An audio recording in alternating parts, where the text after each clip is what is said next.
I know it's complimentary, but I am not too sure. I'm one of the founders of the nation, but I'm one of those who should contribute to, improving the nation. But anyway, like I said, I thank you for your compliments. Yes, sir. One is not too happy, but there are times that I think that the stories we read are over-exaggerated. What do you mean, sir? What do I mean? Yeah, that the stories are over-exaggerated. I say I think Okay, sir. that they are over-exaggerated, as if to say the country is going to collapse in the next minute or tomorrow, as if government is doing nothing. I don't think so. This is what I mean by being over-exaggerated. They frighten people. People now are scared from traveling from one point to the other. But I don't think it's that bad. I know it's not good enough, but I don't think it is that bad. So, and I wouldn't be surprised if one goes to the bottom and find out that some people are actually stirring up fear in the minds of people. So, I'm not saying that it is completely, that the situation is good, or what they claim is happening is not having a root somewhere, but I'm not too sure the country is I'm not sure the situation is as bad as it's been painted. That's just what I think. So, yes. There's no way I could have known because I'm only at one spot or read newspapers or listen to television. I'm not everywhere, and I don't have the structure or the means to get news that is personal to me or something of that nature. I read what others read, and I'm sure I have not conducted any investigation, but there will be some people who also may share my thoughts. I don't think the situation is as bad as being painted. Let me quickly go to the issue because you see, when you look at a federation, a country, a sovereignty, whereby non-state actors are coming out to say we are going to take the security of our people as a priority. We have discovered that the police cannot help us, the army are not fundamentally equipped, or they are not equipped enough. You are a former police affairs minister in this country, and I'm very sure you are also a former garrison commander in the Nigerian Army. You've led battalions and all that. You've run the state for 3 to 4 years. Now, when we see a place like Oyo State, whereby people like SUNDAY Igboho are coming out to say, we want to save the Yorubas, it is the northern people that are killing us here, or the herdsmen are killing our people. People plant their farms and cows stray into those farms. They eat their crops away. Even in the case of Professor Olusegun in Abeokuta, also complained that cow strayed into his house 2 times, into his compound, And there is this agitation everywhere. I also have a situation in the north whereby one Sheikh Gumi is going to meet the bandits to negotiate with them, give them money, beg them to release people that have been captured. We have situation whereby students are captured at will, both in Zamfara, in Sokoto, in Katsina, and even in some other state in Borno. You have the Dapchi, the Jengebe, a lot of hashtags coming up. How do you feel as a Yoruba man and as an elder statesman, as a citizen of the Federal Republic of Nigeria? Look, the emphasis on how do I feel as a Yoruba man, I don't think is relevant. How do I feel as a Nigerian? I think would be a better question for me. And that's why I said much earlier that it will appear to me that some of these things have been,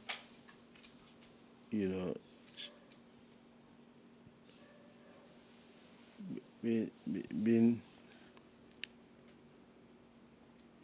kind of over-exaggerated, politicized, and that there must be some people behind this trying to stir up, maybe ethnic problems, ethnic kind of Are you saying try up ethnic distrust? yes. Take, for example, what do you call the gentleman whose name we read in the paper, Igboho or something? Yeah, that's the chief SUNDAY ADEYEMO, aka Sunday Igboho, who went to fight for his people in Ibarapa and some other part of Oyo State. Now, be honest. Yes, sir. The level at which we get to hear his name now, did you hear his name 5 years ago? Not really. Not 3 years ago? No, sir. 2 years ago? No, sir. No. In Yoruba land, if we exercise Yoruba land, are we saying he has now become so important that he could be speaking on behalf of the Yorubas? Okay. Yeah. The challenge is that people felt that people have been too killed in that part in the Barapa, and he's called, like what they call him now, is an activist. He was a businessman. He was a political gladiator to some people. I mean, to people like Senator Ladoja, they call him his political boy and some other political interests. But he's coming out to say, my people are being killed on a daily, on a weekly, on a monthly basis. There was a professor, a doctor, who came from America to start a large farm. And he spent so much money, employed people on that farm, and suddenly the herdsmen were alleged to have gone there to kill him, And I think Dr. Borodi, those are issues, and a lot of things happen. So people like Igboho became a necessity for people of Oke-Ogun, Ibarapa, and some other parts of Oyo State, and they're even calling him in some other agrarian communities in the southwest. So saying that it was not popular in the 4, 5, 6 years, maybe that was the reason he suddenly became a star. I'm not saying he wasn't popular. What I'm trying to tell you is this. When did he become so evolved, so well known, that if you want to initiate a kind of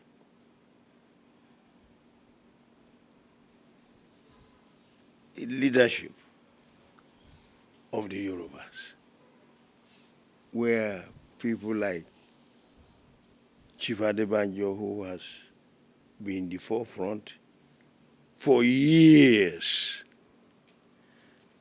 And so what I'm saying is this: it will be better if the Yorubas can put their house in order and have well-known, credible, and respected leadership, such that when they talk, people listen. And they will be leadership that people have known. I give you an example. In the South, if Chief E.K. Clark talks, people will listen. This is what I'm trying to say. So, if there's a gathering in which Chief E.K. Clark is present and Igboho is present, and Chief Clark gets up to speak on behalf of South, and even beyond South, and Igboho gets up at that same gathering to talk on behalf of Yorubas, who do you think they will listen to more? This is what I'm saying, that let us be consistent. Let us show some solidarity amongst ourselves. And let us get some people who we believe from experience when they talk, people will listen. So what I'm trying to tell you is that it's based on your question, Yoruba. Let's talk more of Nigeria than Yoruba.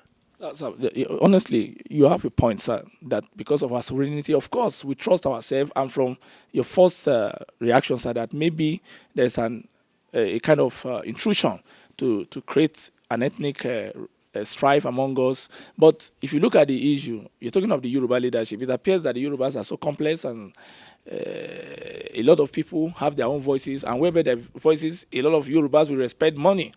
For instance, when Papa Soronti's daughter was killed some months ago.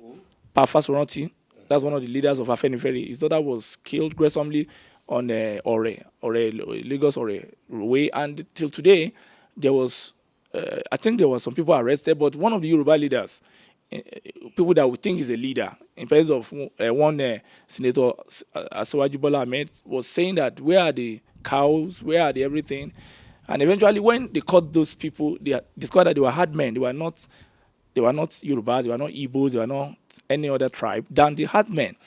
And the onion is that people were angry that how will a Yoruba man say that kind of thing, that where are the cows? Meaning that Papa's daughter could have been killed by her assassin. So there are a lot of instances before it got to this level where Igboho became a kind of, even people were even expecting someone like Gani Adams, who is made Ààrẹ Ọ̀nà Kakanfò by the Aláàfin of Ọ̀yọ́ to stand up. But it appears that the Yorubas were all sleeping. The intellectuals were sleeping. The other community was sleeping. And Igboho just rose in between and said, I am going to take this charge. So, sir, do you think that we the Yorubas were not maybe properly harnessing our thoughts, and we are not united in diplomacy? I think the Yoruba is a very advanced ethnic group. To think that we are not advanced in the diplomacy would be, I mean, certainly will be out of the way. If there are people who are very, very well organized in this country, in every respect, whether in commerce, diplomacy, government, trade, it is the Yorubas. Okay. Other tribes are doing pretty well too, but I'm emphasizing more because you use the word Yoruba. I think we should talk more of Nigeria when we are talking of security or insecurity, or when we take an issue. However, we may get to a point where we reduce to the lowest minimum and start going down. But for now, I think I want to approach Nigerian problem politically, economically, and so on national basis rather than ethnic. But you look at it, sir. You even look at the governor of Ondo State and the president of Arakunrin, Rotimi Akeredolu. Just last month, he gave order that all the herdmen in their bushes, in their reserve, should move out. Let's come to the issue of reserve. Do you think we neglected our internal reserve, our interland, and our bushes, so that some marauders can take over and become a nuisance to our society, kidnapping, raping, and making life very unbearable and killing our agroeconomic lifestyle? Very good. That's an excellent question. When I was a little kid, there used to be forest guard. Wogbo. Wogbo. Wogbo. It's only Wole I grew up to. Oh, yeah, there wogbo. And there was certain trees. I don't know how they did it, but that government gave recognition. And you cannot fell those trees without government stamp. In other words, you have to get license before you fell certain trees. Iroko, Awu, and it goes on like that, but I remember these two. Mahogany too? Yes. I think mahogany is not. It's for furniture. Yeah, not only that, it could be for anything, but then the word mahogany there is not Yoruba. So, anyway, you got people I'm making. Yes, sir. So sometimes when I sit down, I start thinking how things have gone so bad. It's because we have neglected what used to work. We have neglected them. there used to be wogbo.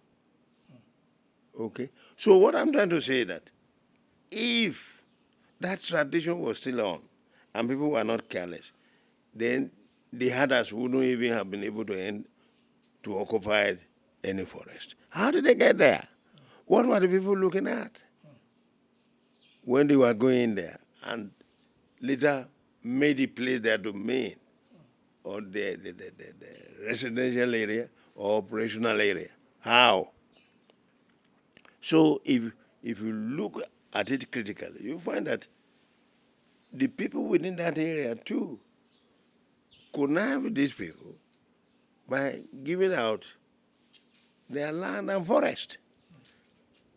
And so if they want the people to move from away from the place, they must go back and look at how, in the first instance, did they become possessor of such forest.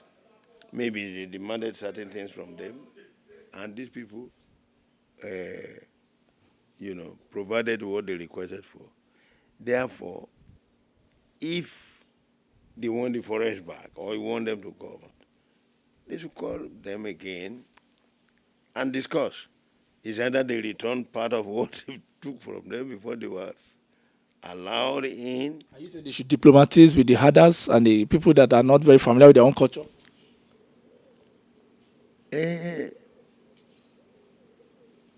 I wouldn't know the purpose of you or where you want to lead to, but what is wrong in it in being diplomatic? If you say they must be diplomatic. But what I'm saying is that before they went there, did you just come to this my house without clearance with me? No, sir. Exactly. Absolutely no, sir. And if I wanted to get out of here now, I just tell you get out of my house. And you know how you came in. Yes, sir. Then if you don't want any problem, you probably will start going. Of course, if you want problem, you may even decide that you are the owner of the house or contest ownership with me. You're right, sir. So this is what I'm trying to say.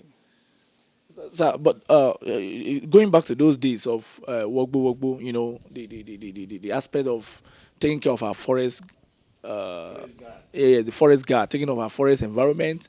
Today now, you look at the huge landmass. When you're traveling from Lagos to Ibadan to all the state, Ikire or Oyo, everywhere, you wonder. I once traveled with a Chinese man, Mr. Daniel Lee, and he told me in the vehicle he was not sleeping, I was sleeping. He said he purposely came from China to spy our lands, and that because he believed that if they take us to China and they bring them back, they are going to generate economy from those land, those abandoned lands. What do you think government need to do? Because now Governor Akeredolu is saying, leave our forests, please. Then Igboho in Oyo State is saying, leave our forests, and the thing is coming to Ogun State because they said these people in the forest have become something else. They kidnap, they negotiate, they do all sort of things, pay all sort of ransom, kill, rape, destroy people's farm. If you're saying we should go back to farm and your cows are eating up the farm and you're also kidnapping our people, so how do you think we can reinvent the policy of forest guard? I don't know. That's why government is there.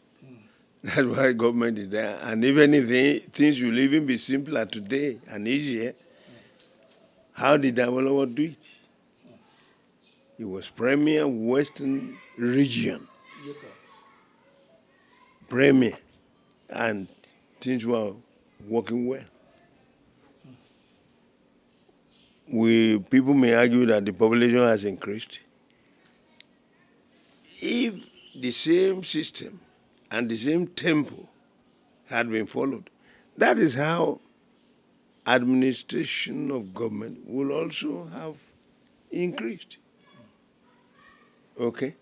So that is it. You see, if you want to build a house, you first get land, clear the place, do your excavation, you put on the first block, and you start building on. Let us say it's under a political setup. If you leave, the person who comes after you, if he adds one or two more blocks on the one with which you started the foundation, you are already bringing the building up. But if instead of doing that, you do nothing, then if you come back 5 years' time, 10 years' time, the 2 blocks that the first person put is the blocks you will get. Even if anything, in fact, the block, the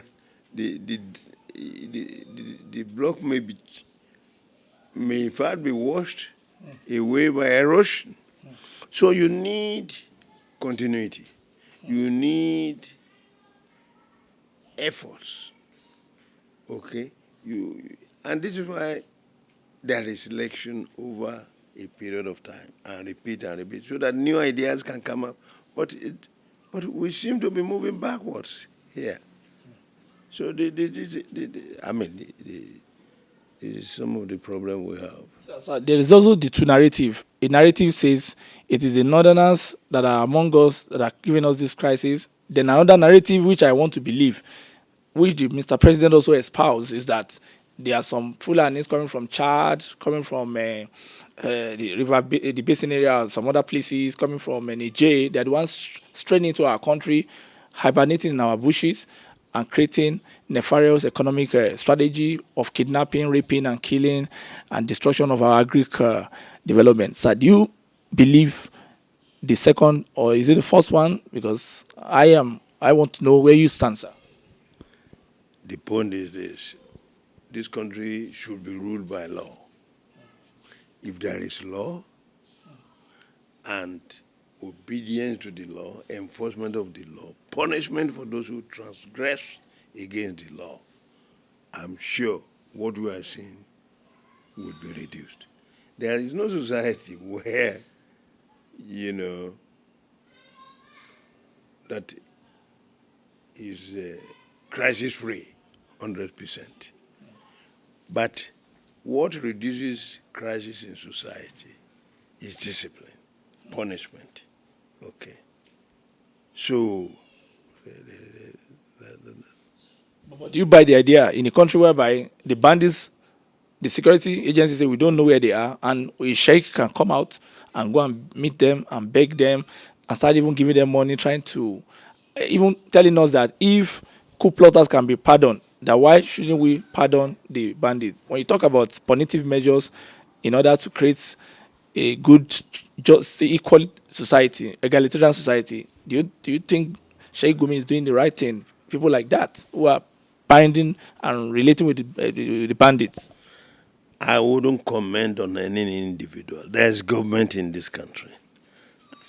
And if the government comes out or puts out laws, that same government also has the powers of enforcing the law in the establishment of enforcement institutions like the police, the army, and other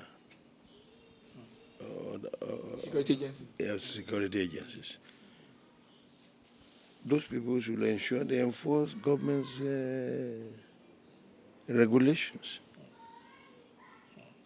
It will appear that the police are understaffed. From what we gathered and from what is in the public domain, they are understaffed. The police, the police itself, it appears that the work is too much. If the army is talking about losing their men in the battlefront in Borno State, as a police affairs minister in your own time, what did you notice about the police system in Nigeria and their morale and their rank and file, and what do you think need to be done to increase first the capacity of the police and to also help them to be able to aggregate provisions of law that can nip the security challenges in the bud? Police works under instructions of government. So also the army. And so police is also an establishment. It's an agent of government. It's established by government. Its powers is limited to how it is directed by government. Okay. So what I'm saying is that the police will carry out instructions, but somebody has to give that instruction. But do you think the police need to be revived? Because I think you wrote a book on that at the time. I'm still looking for that book now. You wrote a book on what the police need to do, because we are talking about insurgency now. We're talking about people being kidnapped on the street. I just read the story in the Punch today whereby somebody was kidnapped in his hotel in Asaba. We talk about policemen, pregnant woman shot as government abduct two in FCT, even in FCT here. There are a lot of situations whereby people are just kidnapped. We're talking about situations whereby police appear to be, helpless. If the bandits can kill policemen, and they can abduct people. And even in Zamfara, if bandit can take as much as 200 plus students, and in Niger State, they can take more than 200 boys away without police resistance. Do you think that the security agencies are understaffed, especially the police, where you were the leader at the time and where you also reformed, because you are the only minister that did a lot in those days?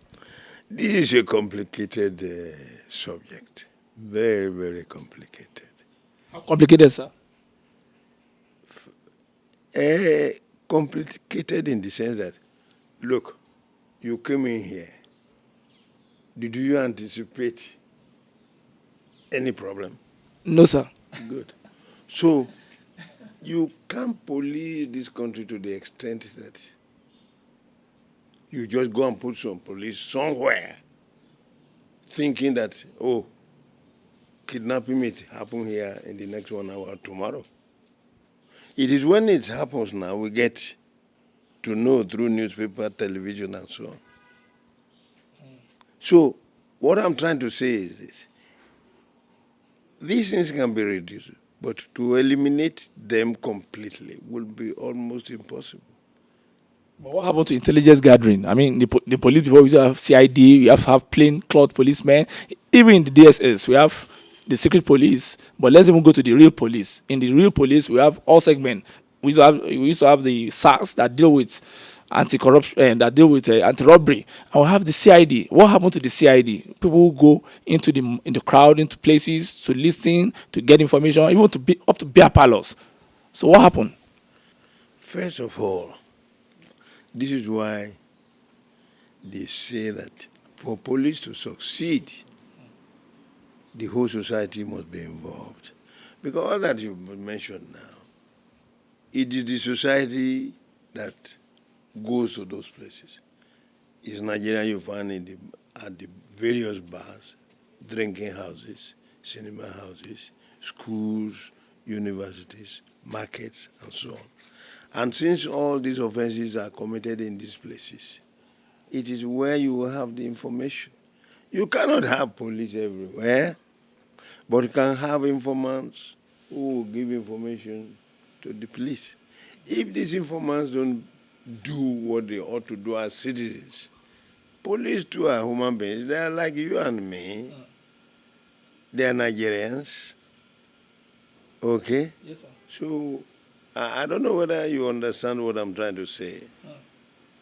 I'm just trying to, yes, I understand, but I'm just trying to say, is there anything we can do to augment and to make the police to be full up to the task of policing the country? You see, policing is the job of everybody. But there are some people who take it as profession. So they have extra responsibility. They have greater obligation to the country than you and me, by virtue of the fact that they've taken it as a profession. Okay? It's like if you are traveling and there's an accident and your vehicle stops. People passengers in the vehicle in which you are, the first people they will identify to help in treating the injured will be anybody with medical knowledge, not just anybody in the vehicle. Okay? And not only that, when you talk of intelligence gathering and so on, when these intelligence people do their job, they submit their report to where it's necessary. Now, their job doesn't go beyond there. somebody must shield the information they have brought, analyze, take decisions, and some of the decision they take is in form of recommendation. It goes to higher authority, and that's how it goes on and on and on and on. Take, for example, I mean, you are a pressman. Some of the things we are discussing today, I know sooner or later it will come in the air or in newspaper. You gather this information, but you are not the, even if you write it, you are not the one going to, affect its publication. In some cases, you give priority, what should go first, and so you get information. For example, some people are planning problem in the stadium, and the match will be played on Saturday. You give it to them in your office. If it is not published, and the problem takes place, nobody can hold you responsible. You are not the publisher of the paper. Your duty is to gather information, news, and submit. So all this, I don't know whether I'm making sense, but that's the way I look at it. But if you have your way to be in charge, what is going to be the difference? What is going to make the difference? I mean, to be in charge of the police or the security agencies, or to give them an idea on the way forward to tackle insurgency? First, training is very important. And for effective training, there must be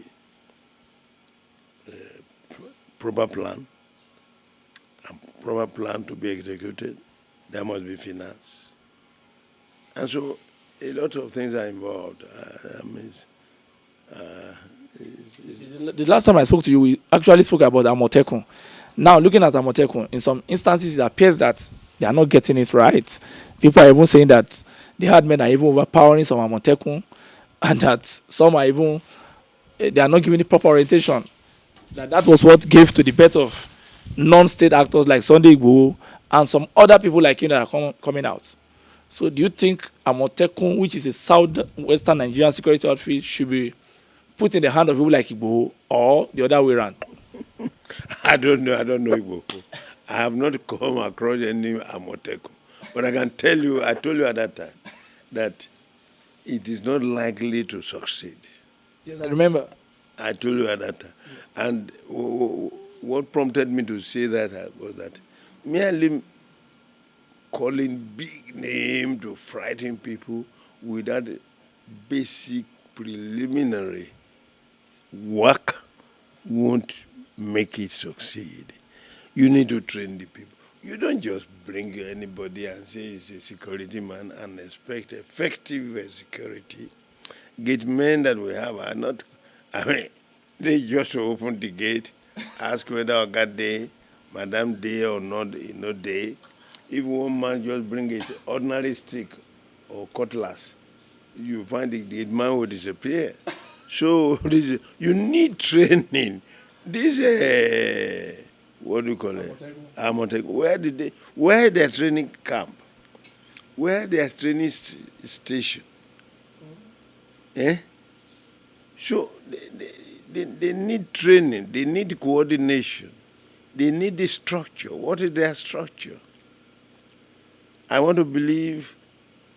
No, but sir, what of in the area Yorubas? You are a Yoruba man now. People believe, people like Igboho, people like the other man, what is it called him? Is it Gani Adams? That they have Juju, they can resist attack. So what is your position on this Juju, sir? Now, in the whole of Yoruba land, you mentioned two people with Juju. You mean that Juju is... Do you really believe that Juju, however powerful that Juju is, can solve the problem? If Juju can solve the problem, then many more people need to have that Juju. So this is the point. Juju will do nothing. He can't do nothing. Because they believe if the herdsmen are shooting you and the gun is not entry, that's Juju too, that's efficacious. It's unfortunate that it's a situation that is difficult to experiment Otherwise, I will have just said, I won't do it, but I'll tell you, go and bring your brother or whatever. You stand there, load your gun, give it to him to shoot you. Let's see whether. You understand? So all this is rubbish, absolute rubbish, in my view. So you don't believe in Afeiri, Olugbohun, and all these things that somebody can just disappear? I mean, there was a video that is going on that he said herdsmen shot a local leader, a vigilante, and the gun came out from the other side and killed the herdsman, pieces the herdsman, and the guy is still alive. The leader they shot. So you don't believe in this juju, that juju can also work for security purpose? When you even say juju, what is juju? What is juju? Juju is believed to be a spiritual fortifier that helps you to repel attack, especially gun attack, machetes, and anything that has to do with kidnapping. I mean, somebody wants to kidnap you and you disappear. Somebody shoots you and the gun is not penetrating. So, and I think Chief Obasanjo once said it in those days that South African apartheid can be solved with, I've forgotten what he used then, that if they take some Juju or Olugbo there, that the Oyinbos will run away. So are you saying that as a general and as a Yoruba man, you don't believe in this efficacy of Juju, sir, in solving security issues? No. You misunderstood Obasanjo. If ever he said so, you misunderstood him. Because, I mean, he's a man that has seen it all. Fought war, not once, and he knows what it is. He's a general, a very senior general. So don't mention his name in vain. Okay? He was being figurative in his speech. I wonder. You mean he was being figurative? He didn't actually mean it. I wouldn't say, I mean, how could he say something he doesn't mean, but it's being figurative. I think so. And don't misquote me. I said, I think he was being figurative. I think he was being figurative. I didn't say he was being figurative. I think he was being figurative. Okay. But so my question is that, do you think people like Igboho and Gani Adams and the rest are just wasting their time on Juju and all the rest? No, I don't know, because I haven't met them. And even if I met them, it's not likely I will go into such topic. But to depend on Juju, then you don't need to make noise. Stay in your house and do the Juju, and let's see how it works. So let's go back to the issue of farming. How do you think we can regain our confidence, especially in farming? In your own days in Oyo State, there are a lot of things you did within 3 years. You did bridges, and you also paid a lot of attention to the agric development in that state. And you opened a lot of roads and all that. So looking back now, and you can see your state, or your state that you created as a Milad for 3 years, it's now the theater of war, whereby they say Oke-Ogun, herders are killing Yorubas in Ibarapa, there's crisis here and there. So if you look at back now, what do you think is missing that in your own day it wasn't like that? I don't know, because I haven't been that part of Nigeria for a long time. So I wouldn't know what's happening there. So what will you give as an advice on how to solve it? The governor appears to be helpless. That's Governor Seyi Makinde. I think I don't know, maybe, number one, each state should be given greater responsibility. A federal structure. In respect of their security. Federal government is there, all right. But like they often say, heaven helps those who help themselves. And then, of course, if you say you are a governor, what are you governor for? If you can protect your people. Take, for example, you have children, and I think this is why it is advised that people should limit their children to the number they can properly cater for. Otherwise, the children will in fact not have respect for you, because you are not taking care of them as you adequately. Okay? And you should try as much as possible to treat them. We know it's not possible, but you should try as much as possible to treat them almost equally. Otherwise, they too will not give you the due respect you deserve. That's true. That's true. But again, rounding up, what do you think is happening to security votes? When General Obasanjo came into power at the return of democracy in 1999, he brought this idea of security vote for governors. And you keep wondering, what happened to the security votes? Whereby, in a state that security votes is given to a governor and you don't know how much, and still yet the security is not guaranteed. Especially some of the northern states, and now in Oyo State, and some other states. I think you people have a wrong notion of security vote. They don't give it to governor. It's just that it's a provision that is made in the budget, in the annual budget. There must be provision for security vote. Not that it's fiscally given. Are you sure that it's not given to governors? Because I've heard that some governors use their own to do businesses and do some other things. Even it's up to being published. That's what I'm saying, that in any case, I can only talk on certain subjects based on my knowledge as to when I had the responsibility of being governor of Western State and later Oyo State. I wouldn't know what is happening now, but security vote is a heading in the state budget. It's not anybody's money. It's not governor's money. It's not the commissioner's money. In any case, it is just one single item on the budget, security vote.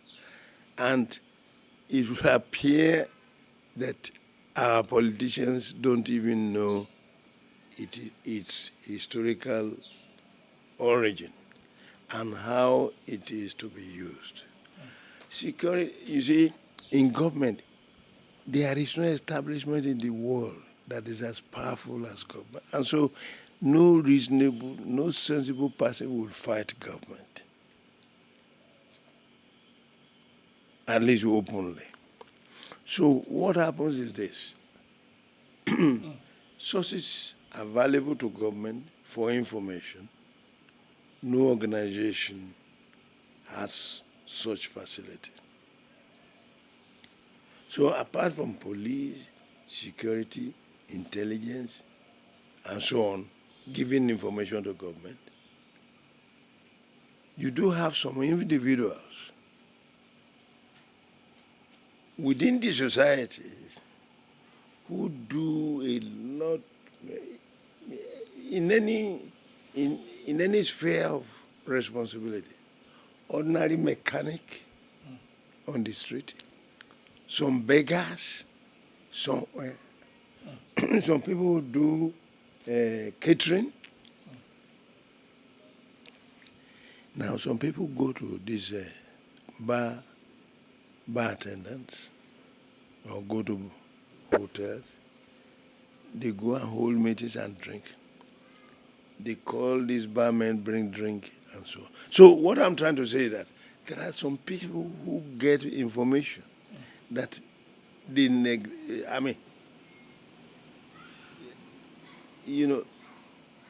nobody pays any major attention on these people. And they're influential. You may not even know them. Then something happens, secret meetings, you find somebody there within that meeting, or someone who hears one or two things that he feels he should report. He goes to meet a good friend who he knows can reach government. Say, look, àwọn kan wà níbí kan ọ̀rọ̀ tí wọ́n ń sọ nìyí o. Wọ́n bá ní wọ́n máa ṣe báyìí lọ́la. tàbí lórí wọ́n máa ń plan ni pé nǹkan báyìí ni wọ́n máa ṣe. Then you understand? Yeah. The following day now, somebody goes to tell somebody in government that, look, a group of people held a meeting at social. It could be senior officials of local government. These were some of the things they said, that they are going to create a problem in the secretariat next Monday. Or they are going to kidnap. All these kidnappers, they hold meetings before they go there. So government need to find a way of injecting people into such groups of people, into such society. Now, when such people go to report, you don't want to tell the public, this is how you got the information. You see, such people, you get my... Yeah. Excuse me. Government wants to show gratitude. Yeah. So such people, they give them money. Like a tip. Eh? Like a tip, sir. Yes. You give them money, say thank you. And it's not recorded because you can't record it. You're talking about the core intelligence gathering now. Yes. You understand? They are different from the one government makes budget for. It's just there. What do we call it? What security would we want? Security vote. And there are certain classes of people in government where the security vote is provided for. Office of the governor, office of the secretary to government, and blah, blah, blah. So they put all this together.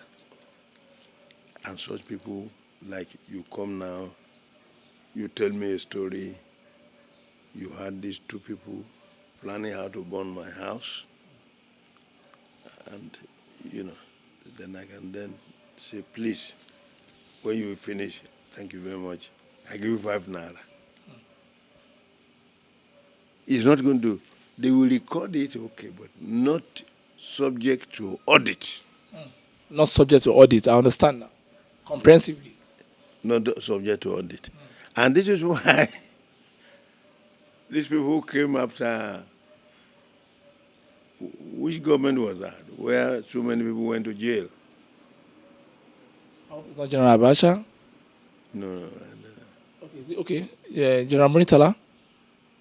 Yeah, anyway, a lot of people went to jail. Okay, is it the military coup or is it Aguironsi or Obasanjo? No, not the Agui, no, not the Obasanjo. You know, people like Bolaige, which government was Bolaige? That is under the Western region. That's Obasanjo, Shagari. Yes. Under Shagari, yes. That's where they went to jail. Okay, after Shagari, yes. That's where they went to, and the man in Edo? Ambrosali. Ambrosali. Okay. Those people are just dishing out money. Security money, it is true. It's not subject to, in those days, to audit. Because of what I've just told you now. You can't start saying, what's your name? Adepoju. We can't go and put it there, Adepoju. Information from Adepoju. 10 naira. Who is Adepoju? Do you understand? Maybe unknown soldier or no person. So this is, but today, in fact, while those who came during the one you just reminded me now. Yes, Shagari. The it was Buhari. they were even still, today they are Buhari and they were even still decent in putting their security vote. Today there's no security vote from what you are saying. They just go there and take it. I was in this my house a few days ago when somebody came here and started telling me that there happened to be a governor just throwing currency on the street here last week. I don't know how. No sane people, sane person will do it.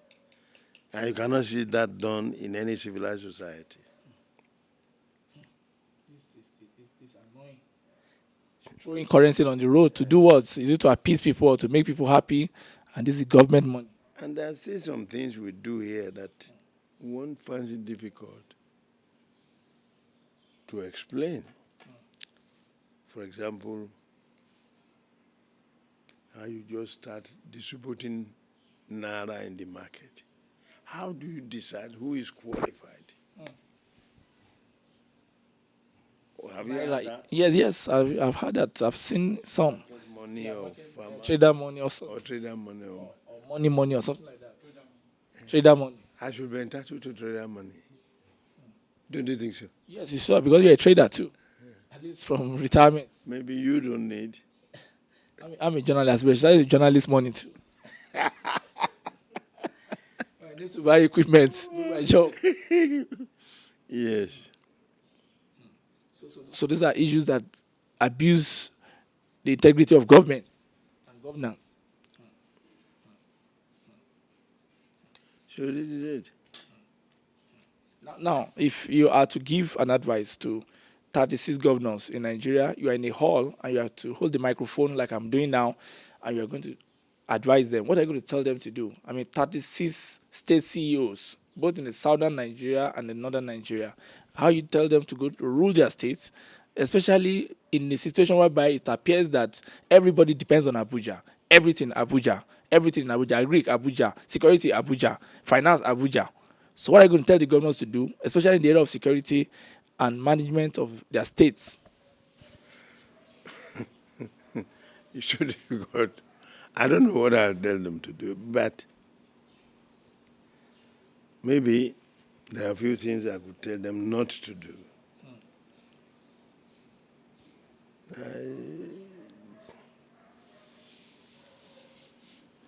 I don't know. I was thinking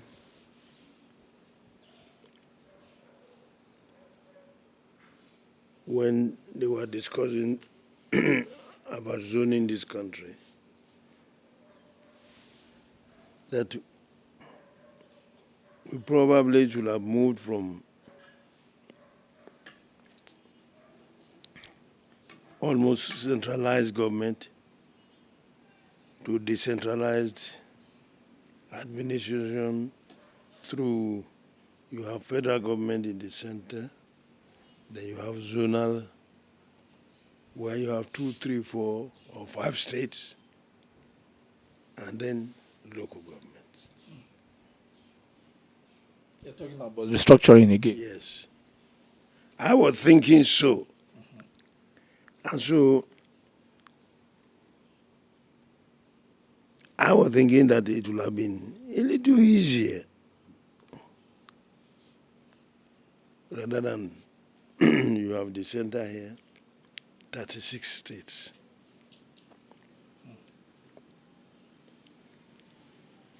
The structuring has become so, yes, and so lean that it doesn't allow sufficient effectiveness. In terms of directive and governance. Yes. And then, unlike the military, this is elected government. The central government cannot just dictate to the state government. And this is why we should now, we should consider a level between state and federal government. And so the zonal idea comes in. Federal government can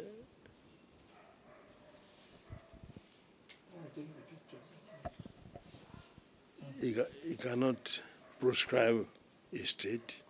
So how do you even discipline a state that that falls out of line. How do you do that? So I don't know this. I don't know. So you rather tell the governors you rather suggest that we should have a restructured system whereby there is central, there is zonal governments and the central and a kind of a compendium of 5 or 6 states, so that there'll be easy governance and the center will be a bit, it will not be burdened. Yes. So the point is this: really, the best thing is to invite Nigerians, let them make suggestions, and so on. And so great ideas will come out. Another conference. Before I round up now, today's your friend's, your boss. It's 85 years today. That is General Murthala Olusegun Obasanjo. As we are talking here now, they are celebrating, they are doing something for him in Abeokuta. I think the symposium or something like that. How will you wish him happy birthday, and how are you going to describe General Olusegun Obasanjo at 85? I mean, the man is still going around. It's called Eboro. Maybe you are the Eboro of Iyah-Gbede. I'm happy for General Obasanjo. I wish to congratulate him. Happy birthday. And I pray that God will grant him more years ahead, particularly healthy years.